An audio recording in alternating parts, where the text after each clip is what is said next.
Hamas के नाम पर इजराइल गाजा में लगातार 2 महीने से जुल्म कर रहा है। 7 दिन के आरसी सीजफायर के बाद इजराइल गाजा में और बर्बरियत कर रहा है। मीडिया रिपोर्ट्स के मुताबिक गाजा में कोई जगह महफूज नहीं बची है। 7 दिन की आरसी सीजफायर खत्म होने के बाद एक बार फिर यहां मदद पहुंचना बंद हो गई है। गाजा में कोई बेकरी या सुपरमार्केट नहीं बची है। लोगों को खाने पीने की चीजें मयसर नहीं हो रही। बच्चे खाली पेट सोने को मजबूर हैं। इजरायली डिफेंस फोर्स के एक अफसर के मुताबिक गाजा में हमास लड़ाकों से 2 गुने सिविलियन मारे गए हैं। एक हमास लड़ाके को मारने की कोशिश में 2 आम फिलिस्तीनियों को जान गंवानी पड़ी है। गाजा में हमास के कब्जे वाली हेल्थ मिनिस्ट्री दावा कर रही है कि अब तक 16,000 आम लोग मारे गए हैं, जिसमें 10,000 बच्चे शामिल हैं। इजराइल की डिफेंस फोर्सेस ने गाजा में कुरान की आयतें लिखे पर्चे गिराए। इसका मतलब ये निकाला जा रहा है कि जो गलत काम करेंगे उन्हें सजा मिलेगी। पर्चे अरबी जबान में लिखे गए हैं। दूसरी तरफ WHO ने एक बार फिर से अलर्ट जारी किया है, जिसके मुताबिक गाजा पट्टी में हेल्थ सिस्टम अपने घुटनों पर है और पूरी तरह से तबाह होने वाला है। यहाँ 36 में से सिर्फ 14 हॉस्पिटल में लोगों का इलाज किया जा रहा है। बाकी हॉस्पिटल्स इजरायली हमले में तबाह हो गए हैं। गाजा में फौरन सीजफायर की जरूरत है। इस बीच कांग्रेस लीडर प्रियंका गांधी ने गाजा में हो रहे कत्लेआम पर एक बयान भी जारी किया है। प्रियंका ने दावा किया है कि इस जंग में 16,000 मासूम शहरी मारे जा चुके हैं, जिसमें 10,000 मासूम बच्चे हैं, 60 सहाफी और सैकड़ों मेडिकल वर्कर यहां शामिल हैं। प्रियंका ने यह भी कहा कि ये हमारे जैसे ही सपने और उम्मीद रखने वाले लोग हैं। हमारी आंखों के सामने उन्हें मारा जा रहा है। कहां गई हमारी इंसानियत? हम अपने फिलिस्तीनी भाई बहनों का उनकी आज़ादी की लड़ाई में लंबे वक्त से ही हिमायत कर रहे हैं, लेकिन अब हम पीछे हो गए हैं और उनके लिए कुछ भी नहीं कर रहे।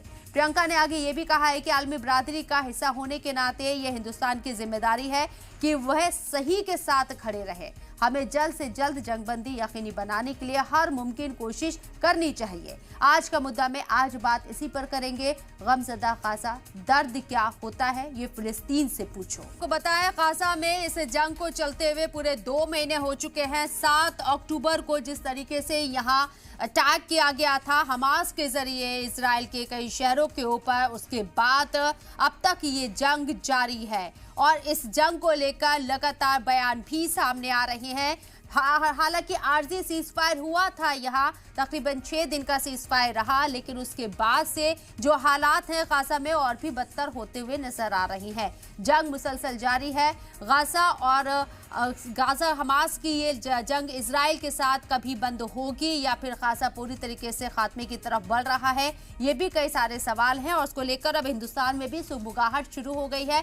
प्रियंका गांधी के जरिए जिस तरह से सोशल मीडिया पर एक ट्वीट किया गया, उनके जरिए बताया गया कि हिंदुस्तान हमेशा से यहाँ फिलिस्तीनियों के साथ गाजा के साथ रहा है, लेकिन अब हम पीछे हट रहे हैं। हालांकि इससे इतर आप देखेंगे तो हिंदुस्तान के जरिए गाजा में मदद भी पहुंचाई गई और इसके साथ साथ यूएन के अंदर 2 नेशन थ्योरी को लेकर भी, 2 स्टेट थ्योरी को लेकर भी अपना मौकिफ रखा गया, सपोर्ट किए गए। गाजा की जंग को आज पूरे 2 महीने, 7 तारीख को ही इस जंग का आगाज हुआ था। ये जंग कहां तक जाती हुई आपको नजर आ रही है और गाजा कहां स्टैंड कर रहा है अभी? बहुत शुक्रिया शबनम हसन साहिबा कि आपने मौका दिया।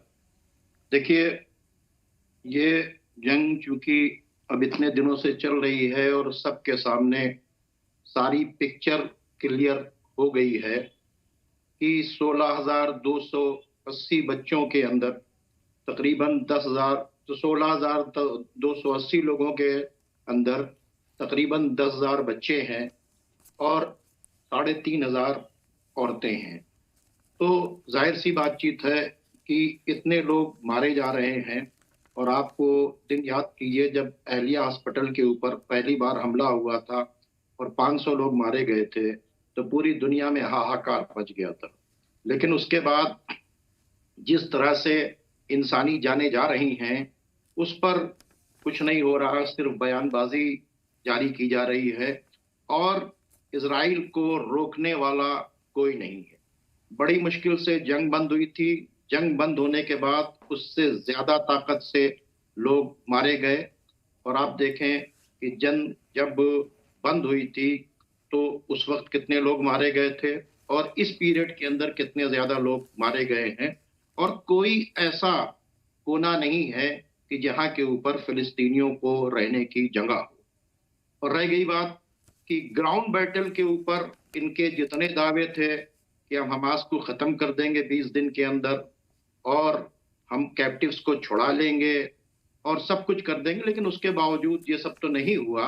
लेकिन देखा गया कि अमेरिका ने पूरी तरीके से इनको इतने ज्यादा आर्म्स अम्यूनिशन दिए, बंकर बस्टर बम दिए, पूरी तरीके से सपोर्ट दिया।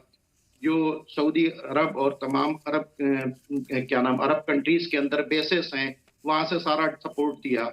उन सब के बावजूद ये जुल्म ही करते चले जा रहे हैं। इनका जुल्म किसी से छुपा नहीं है और ना इन्होंने यूनाइटेड नेशन की माना, ना ह्यूमन राइट्स की माना। अभी इस मसले का हल कैसे निकले, क्योंकि कोई गुंजाइश, कोई रास्ता हमें नजर नहीं आ रहा है। मैं सवाल लेना चाहूंगी कैप्टन अनिल गौर साहब आपसे। पाकिस्तान से मुलाकात की है, पाकिस्तान में जाके इस्लामाबाद में या हमास चीफ हानिया के जरिए और पाकिस्तान से जंग रोकने के लिए मदद मांगी गई है। अब तक ये मिडिल ईस्ट के अंदर ही घूम रही थी, इस जंग को लेकर जो पेशरफ्त हो रही थी, या फिर अमेरिका तक की बात पहुंची थी, रशिया और चीन का नाम जरूर सामने आ रहा था, लेकिन अब पाकिस्तान की भी एंट्री हो रही है। इसे आप कैसे देख रहे हैं? शबनम जी, ऐसा है, देखिए, मेरी पूरी सहानुभूति है जो सिविलियंस के साथ कैजुअलिटी हो रही है वहां पे। पर एक चीज मैं आपको बता दूं, इसका जो जिम्मेदार जो है ये लोग खुद हैं, जिन्होंने हमास को पूरी छूट दी कि उसके अंदर जिस हिसाब से टनल सिस्टम्स बनाया, जिस हिसाब से उन्होंने एक सिस्टम बनाया है इजराइल को खत्म करने के लिए, और उसके अंदर सारे चुप रहे और सारे उसके अंदर जिम्मेदार हैं। उसके अंदर यूनाइटेड नेशंस के ह्यूमैनिटेरियन फोर्स भी जिम्मेदार है।